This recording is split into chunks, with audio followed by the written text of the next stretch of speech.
Broken trust. Where did things go wrong? Remember the good old days? Okay, maybe not good, but simpler. Bosses were in their offices, employees at their desks. You knew where to find each other. Trust? It was a given, right? Well, not so much anymore. Something's changed.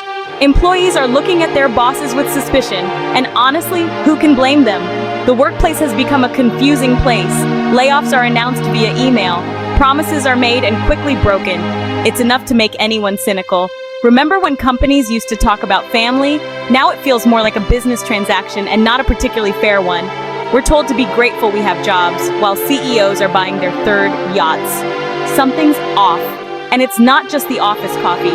It's a fundamental breakdown in trust, and it's time we address the elephant, or should we say, overworked and underpaid donkey in the room. The pandemic affects Zoom fatigue and disconnection. Then came the pandemic. Suddenly we were all stuck at home staring at our computer screens. Remember those awkward Zoom calls? Yeah, those didn't help. We traded in-person interactions for emojis and delayed Slack messages. It was efficient, sure, but it also created a distance. We lost those casual conversations, the water cooler moments that build camaraderie. Managers, once physically present, became disembodied voices on conference calls. It was easy to feel like just another face on the screen, another cog in the machine. Is it any surprise that trust took a nosedive? We were all isolated, uncertain, and frankly, a little bit scared. Trust thrives on connection, and the pandemic hit the pause button on that. The trust deficit numbers don't lie. Don't just take our word for it. The numbers paint a bleak picture. Employee trust surveys show a significant drop since the pandemic. Gallup, for instance, found that only 32% of employees strongly agree that they trust management to do what is right. That's abysmal. And it's not just a feeling. This lack of trust has real consequences. Companies with low trust experience higher turnover, lower productivity, and let's be honest, a generally miserable work environment. Who wants to work in a place where they feel suspicious of their own boss? It's a lose-lose situation. Employees are unhappy, companies suffer, and nobody's getting a bonus this year. Except maybe the CEO, who's probably on their fourth yacht by now.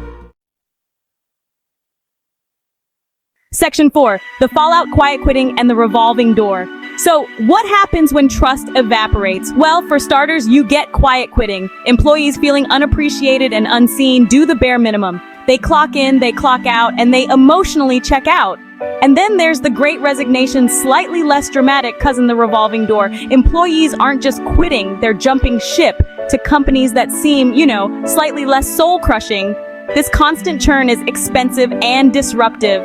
Training new employees takes time and resources.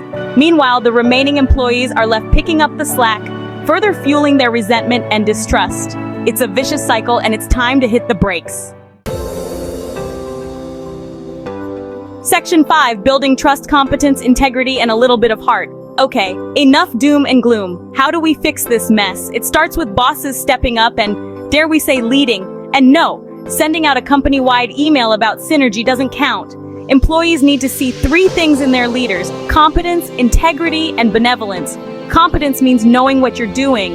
Integrity means doing what's right, even when it's hard.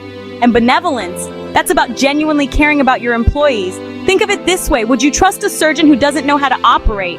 A politician who lies through their teeth? Or a friend who throws you under the bus the first chance they get? Probably not. So why should employees trust bosses who exhibit the same qualities? Section 6, rebuilding bridges. Actions speak louder than words. Building trust takes time and effort. It's about showing up consistently, being transparent in your communication, and admitting when you've messed up.